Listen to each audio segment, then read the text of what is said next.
Hello दोस्तों, स्वागत है आपका। ये लास्ट वीडियो होगा आई थिंक अलंकार पे। जल्दी से शुरू करते हैं, आक्षेप अलंकार को शुरू कर देते हैं। अब ये क्या है? किसी विवाक्षित वस्तु को बिना पूरा किए, मतलब कोई भी काम आपने लिया अब बीच में छोड़ दिया। आप से कहना तो बहुत कुछ था पर उससे लाभ, अरे ये खूब होता है रिलेशनशिप में या रिलेशनशिप नहीं, जब किसी से बात पहली बार हो रही थी, बोलूं कि ना बोलूं, यार बोलना तो चाह रहे थे पर नहीं बोल रहे, कहीं तुम्हें बुरा ना लग जाए, वो वाली चीजें, ऐसी वाली कंडीशन होती है। कहना तो था पर यार रहने दो, वो वाली कंडीशन होता है आक्षेप अलंकार। ये आप याद रख लें, ठीक है। ज्यादातर मैं कोशिश ऐसी कर रहा हूं एग्जाम्पल देने की जो आपकी प्रैक्टिकल लाइफ में होते हैं, जिससे आपको जो है अच्छे से समझ में आए चीजें। अब आते हैं विरोधा, बहुत इंपॉर्टेंट दोस्तों, आप इसको रट लो। विरोधाभास अलंकार, विरोध नहीं है फिर भी आपको लगता है विरोध है, विरोध का आभास, विरोधाभास। मीठी लगे अखियन लुनाई। अब यहां विरोधाभास क्या है कि आंखियों से वर्षा हो रही, लुनाई का मतलब यह है कि जो वो है आंसू चल रहे, आंसू तो यार नमकीन होते हैं, तो यहां बोल रहा है मीठी लगे अखियन लुनाई, तो विरोधाभास हो गया ना, पैराडॉक्स जिसको हम बोलते हैं कि भाई अखियन तो मतलब वो तो होनी चाहिए नमकीन, पर मीठी कैसे हो गई? तो ऐसी, पर ये कुछ और ही कहना चाह रहे हैं। विरोध आपको लग रहा है लेकिन है नहीं, ये तो उस जो दुख है उसको मीठा बोल रहे हैं। ये जो वियोग श्रृंगार है उसकी बात कर रहे हैं। हमने वियोग श्रृंगार में बात करी थी कि यार दिल टूटने का मजा ही कुछ और होता है, वो जो दर्द है उसका मजा कुछ और होता है, तो वही चीज। तो मीठी लगे आंखियन लुनाई, लग तो रहा है कि उल्टे बात कर रहा है लेकिन है नहीं, फील की बात कर रहा है, भावनाओं को समझो। इसको मैं 25 स्टार दूंगा, इससे अच्छा क्वेश्चन नहीं हुआ है कोई भी अलंकार का, ठीक है। कारण के अभाव में कार्य की उत्पत्ति, कारण ही नहीं है फिर भी काम हो रहा है, कोई कारण ही नहीं भाई, काम हुए जा रहा है। जैसे बिनु पद चले सुने, बिनु काना कर, बिनु कर्म करें विधि नाना, ठीक है।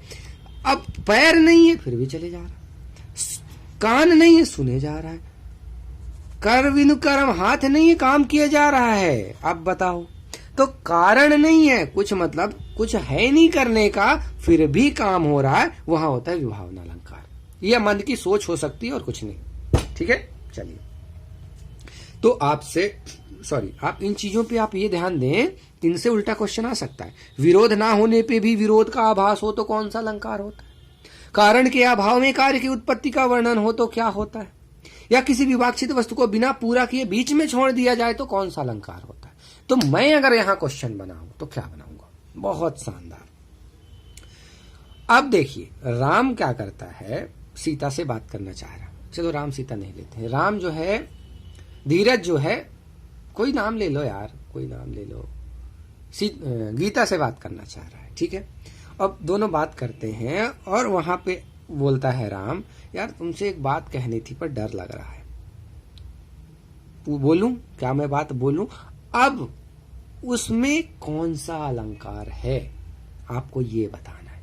ऐसे ही कुछ और एग्जाम्पल बना सकते हैं कि यार तुमसे कुछ कहना था पर डर लग रहा है, इसमें कौन सा अलंकार? ऐसे क्वेश्चन बनाने चाहिए, मुझे ऐसा लगता है ऐसे क्वेश्चन बहुत ज्यादा जरूरी है। चलिए, विशेषोक्ति अलंकार। अब विशेषोक्ति अलंकार क्या होता है? कारण है पर काम नहीं, ये दोनों एक दूसरे के उल्टे हो गए। यहां कारण नहीं था पर काम हो रहा था, अब यहां कारण है भाई, काम करने का रीजन है लेकिन काम ही नहीं हो रहा, आलसी हो गए।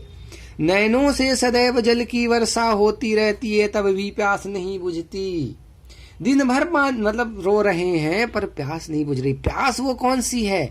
उनको देखने की। आप कितना ही आंसू बहा लो, आपकी प्यास थोड़े बुझने वाली है, ठीक है। ऐसे ही बोलते हैं ना, समुंदर के पास बैठ के भी प्यासे रह गए, ये वो चीजें। चलिए, खैर कुछ याद आया था पर नहीं बोलना चाहेंगे, तो वही आक्षेप अलंकार आप समझ सकते हैं, कुछ कहना चाह रहे थे पर नहीं कहना चाहेंगे, आक्षेप अलंकार। ये बड़ा अच्छा हो गया यार, आक्षेप अलंकार हम बोल दिया करेंगे जब भी कोई बात होगी, भाई आक्षेप अलंकार है, यहाँ पे आप समझ जाना मैं क्या कहना चाह रहा हूँ, ठीक है।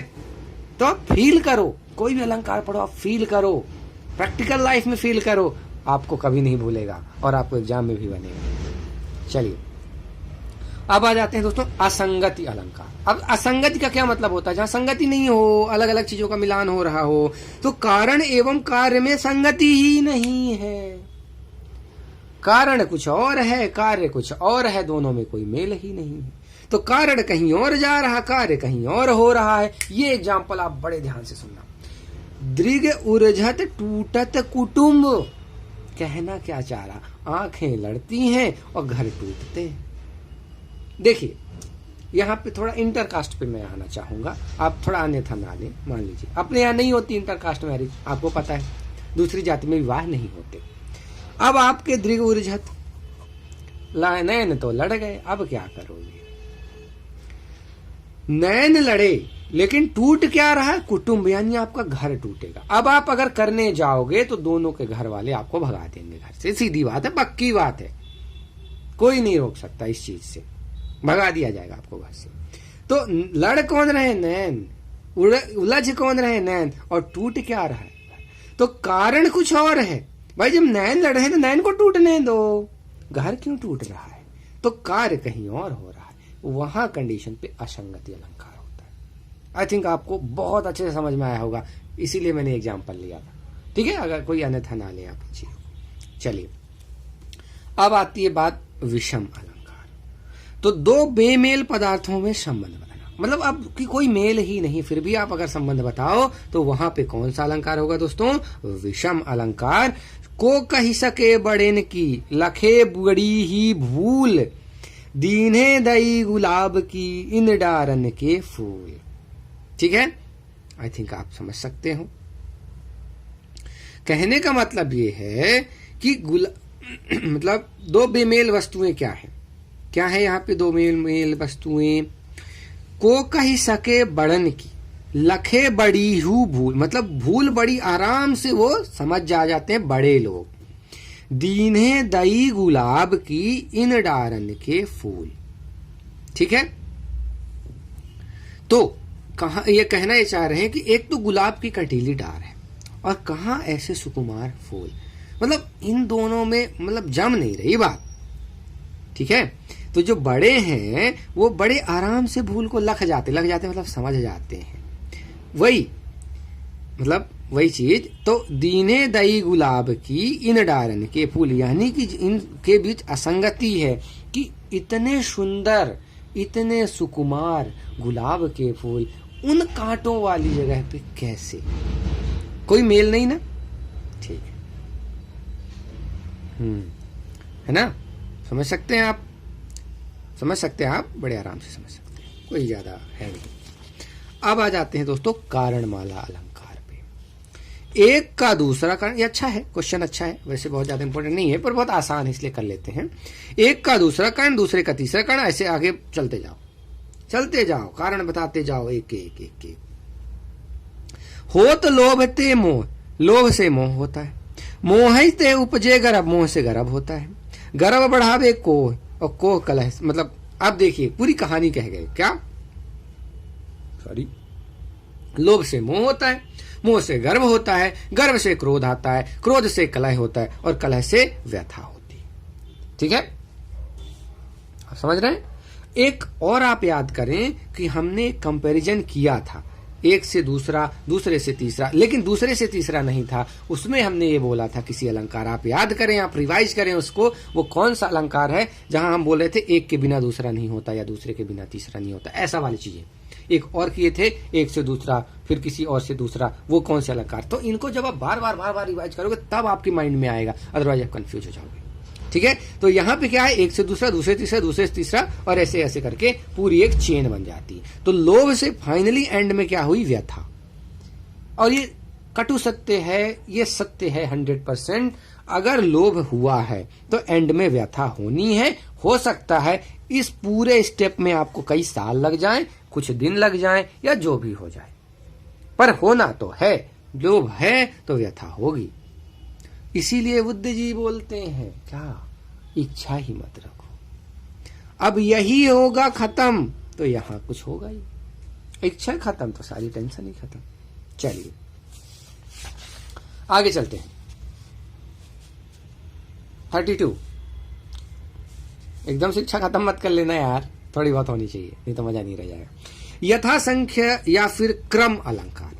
अब यथा संख्य अलंकार या क्रम अलंकार ये क्या होते हैं, ये थोड़ा सा हम जान लेते हैं।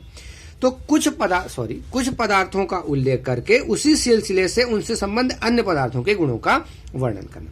मतलब एक किसी चीज का आपने उल्लेख कर दिया, बता दिया, और उसी से रिलेटेड अन्य चीजों के गुणों का वर्णन कर दो। कैसे?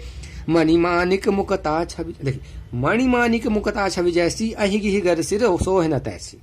कहने का मतलब ये है, मणि आप समझते हैं, माणिक वो भी आप समझते हैं, और मुक्ता ये भी है। इन तीनों का एक क्रम से वर्णन किया गया, पहले उल्लेख किया गया, इनकी छवि बताई गई है। जैसी इनकी छवि है वैसे ही अहि कौन होता है? सर्प। गिरि कौन होता है? पर्वत। और गज सिर कौन होता है? हाथी। ठीक है, सोह न तैसी। तो कहने का मतलब ये है, ये कहना ये चाह रहे हैं कि ये जो मणि है जैसे इसमें होगा, ठीक, तो मणि सर के सिर पर, माणिक कहाँ होती है? गिर यानी पहाड़ में, और मुक्ता कहाँ होती है? गज सिर में। गज मतलब मुक्ता हाथी के मस्तक पे उत्पन्न होती है। ठीक है, तो क्रम से, तो जैसे हम बोलते हैं ना क्रमशः, वो वाली चीजें इसमें आ जाती हैं। जैसे पहले कोई 2-3 चीज हम बता देते हैं, फिर उसको क्रमशः बता देते हैं। तो मणिमानिक मुक्ता छवि जैसी अहिगिरि गज सिर सोए न तैसी। कहने का मतलब ये पहले का रिलेशन, इससे इसका, इससे इसका, इससे, क्रमशः रिलेशन ऐसा कुछ होता है। तो यथा संख्य होता है, यानी कि, या फिर क्रम अलंकार भी इसको हम कहते हैं, वही क्रमशः वाली चीज। तो आई थिंक आपको समझ में। बस अब ज्यादा नहीं बचे हैं, मीलित अलंकार पे आ जाते हैं जल्दी से। बहुत आसान, बहुत ही सरल। तो अनुरूप वस्तु के द्वारा किसी वस्तु का छिप जाना। आहा, इसका एग्जाम्पल बहुत शानदार, बहुत मजा आया मैंने जब पढ़ा। ठीक है, बहुत ही शानदार एग्जाम्पल कि एक जैसी दो चीजें दिखने पे, इसका एग्जाम्पल मैंने एक जगह और दिया, पे याद करें वहां पे कौन सा है। तो दो चीजें एक जैसी दिख गई, अब आप अंतर नहीं कर पा रहे हो। बरन बास सुकुमारता सब विद रही समाय, पंखुरी लगी गुलाब की गाल न जानी जाए। तो गुलाब की पंखुड़ी गाल में ऐसे चिपक गई है कि अब मिल गए दोनों, मिलित मिल गए दोनों। अब आप पहचान नहीं पा रहे हो कि गाल कौन सा है, पंखुड़ी कौन सी है। ठीक है, बरन बास सुकुमारता सब विद रही समाय, पंखुरी लगी गुलाब की गाल न जानी जाए। ठीक है, तो आई थिंक आप समझ सकते हैं। चलिए, बस ज्यादा नहीं है। अब आता है अर्थांतर न्यास अलंकार। तो सामान्य का विशेष से या विशेष का सामान्य से समर्थित करें। सामान्य यानी जनरल, विशेष यानी स्पेसिफिक। तो जनरल चीजें होती है जो पूरा ग्रुप है, स्पेसिफिक मतलब पर्टिकुलर वही। तो सामान्य का विशेष से बोल दो और विशेष का सामान्य से समर्थन कर दो, तो उस कंडीशन में कौन सा होता है? अर्थांतर न्यास। और ये बहुत ज्यादा इंपॉर्टेंट क्वेश्चन। ये एग्जाम्पल आपने बचपन में बहुत सुना होगा। जे रहीम उत्तम प्रकृति का करी सकत कुसंग, चंदन विष व्यापत नहीं लिपटे रहत भुजंग। ये चीज आपने जरूर सुनी होगी, रहीम जी की रचना है, बहुत शानदार रचना। अगर आपकी प्रकृति उत्तम है तो कोई भी कुसंग हो, कितना भी आपके आसपास, आप नहीं वैसे नहीं होगे, क्योंकि चंदन विष व्यापत नहीं लिपटित रहत। ऐसा कहते हैं अपने यहाँ कि जो माहौल है और जो दोस्त है वो बिगाड़ देते हैं, पर रहीम जी का ऐसा कहना है अगर आपकी प्रकृति उत्तम है तो कुछ नहीं हो सकता। तो कर क्या रहे कि ये जो उत्तम प्रकृति है उसको आप क्या कर रहे हो? एक स्पेसिफिक चीज पे ले जा रहे हो कि चंदन से विष पे, कितने ही पेड़ पे उतने भुजंग रहे हो, सांप हो विष वाले, लेकिन चंदन अपना गुण नहीं त्यागता। तो मतलब जनरल चीज को आप स्पेसिफिक में ला रहे हो। यहां होता है अर्थांतर न्यास, और ये आपको समझना पड़ेगा। ये सॉरी, ये एग्जाम्पल आ जाए तो उससे अच्छा क्या हो सकता है। चलिए, कभी कभार सेम टू सेम एग्जाम्पल छप के आ जाते हैं पेपर में, मैंने देखा है साई के पेपर में यही वाले आ जाते हैं। अब आ जाते हैं दोस्तों लोकोक्ति अलंकार। बहुत आसान लोकोक्तियां और मुहावरे आपने जरूर पढ़े होंगे और बड़े अच्छे से समझे होंगे। तो कभी किसी प्रसंग में अगर आप लोकोक्ति का उपयोग कर लेते हो तो वहां लोकोक्ति अलंकार हो जाता है। कैसे? आछे दिन पाछे गए, हरि से कियो ना हेत। मतलब दिन चले जा रहे हैं, आप हरि से मिल ही नहीं रहे हो, अब पछतावा क्या करे जब चिड़िया चुग गई है। या आपने लोकोक्ति का यूज कर लिया, तो यहाँ लोकोक्ति अलंकार, बस खत्म बात। अब आते हैं उदाहरण अलंकार। वो भी बहुत आसान सा, एक वाक्य कह के उसके उदाहरण के रूप में दूसरा वाक्य कहना। एक स्टेटमेंट आपने बोल दिया, अब साथ में एग्जाम्पल देके एक और कहना। तो वे रहीम नर धन्य है पर उपकारी अंग, बाटन वारे को लगे ज्यों मेहंदी को रंग। ठीक है, तो आप क्या है ज्यों, ये जो ज्यों से पता चल जाता है, तो बाटन वारे को लगे ज्यों मेहंदी के रंग, तो मेहंदी का रंग जैसे बढ़ता है वैसे उस तरह से। तो वे रहीम नर धन्य है पर उपकारी अंग, बाटन वारे को लगे ज्यों मेहंदी के रंग। तो एक एग्जाम्पल दे दिया गया, जैसे मेहंदी का रंग। ठीक है,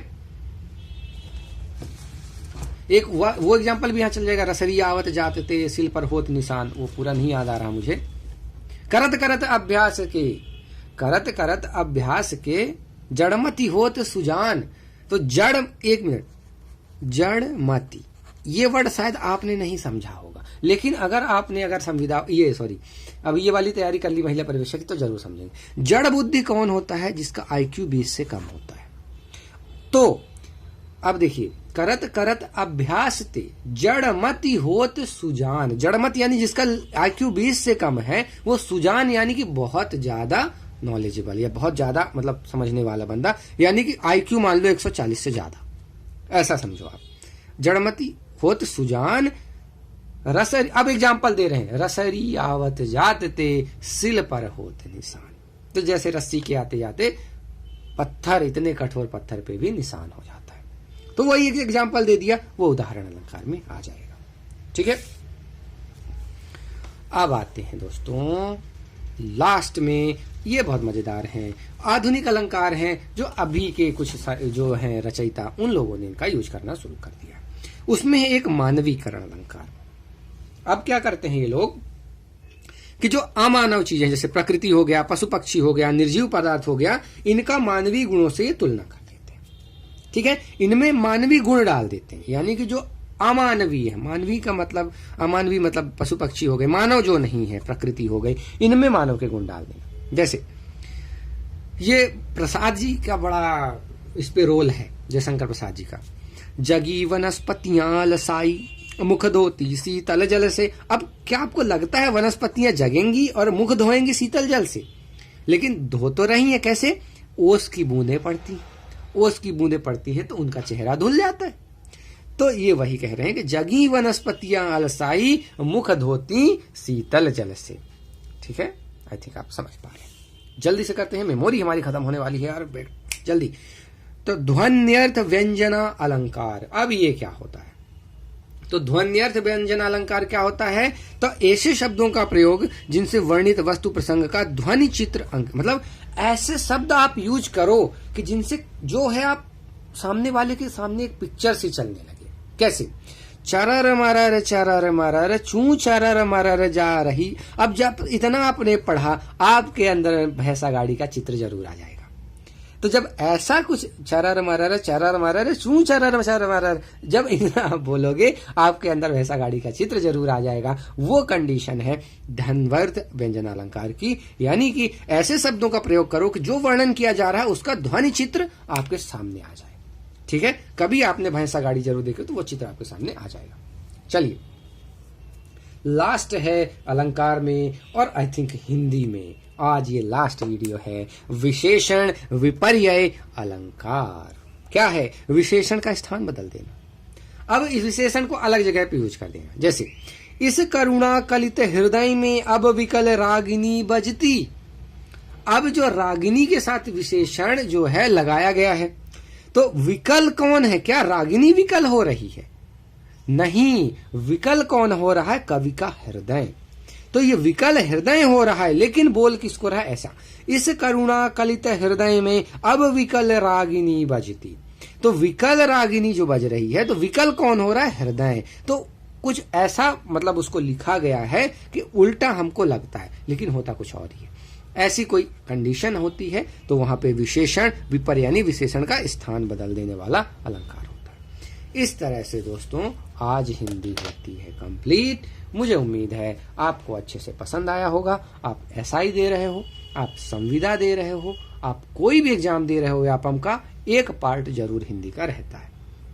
मैंने बड़ी मेहनत से बनाए हैं। मुझे उम्मीद है अगर आप इतने वीडियो देख लोगे तो, और उसके बाद जब क्वेश्चन करो, हम क्वेश्चन भी कराएंगे अभी कैसे आपको अटेम्प्ट करना है, मुझे ये उम्मीद है कि आप बिल्कुल बहुत अच्छा स्कोर करोगे हिंदी में। अब रह जाती है पर्यायवाची की बात। तो पर्यायवाची हमने नहीं कराया है, विलोम शब्द हमने नहीं कराया, क्योंकि मुझे नहीं लगता उतना ज्यादा हमको कराना चाहिए, वो आप खुद से कर सकते हैं। हाँ, जब क्वेश्चन आएंगे तो क्वेश्चन में जो पर्यायवाची होंगे, जो ये मुहावरे होंगे, जो लोकोक्तियां होंगी, उनको जरूर हम चारों ऑप्शन के साथ डिस्कस करेंगे, तो वहां 4-4 क्वेश्चन क्लियर होंगे। तो इस तरह से दोस्तों क्लियर होता है, और हम चाहेंगे आप शेयर करें जरूर वीडियो को, व्यू बढ़ेंगे, हमें भी अच्छा लगेगा। और अभी फिलहाल पिछले कुछ दिनों से जब से महिला पर्यवेक्षक का बंद हुआ है, तो फिर से वही है हाल है, व्यू नहीं आ रहे। तो आप प्लीज इनको शेयर करें जिससे ज्यादा व्यू आए, और फिर आगे हम कुछ और पढ़ेंगे। अभी तो इसके क्वेश्चन करेंगे अगले वीडियोज में। तो मिलते हैं दोस्तों अगले वीडियो में, धन्यवाद।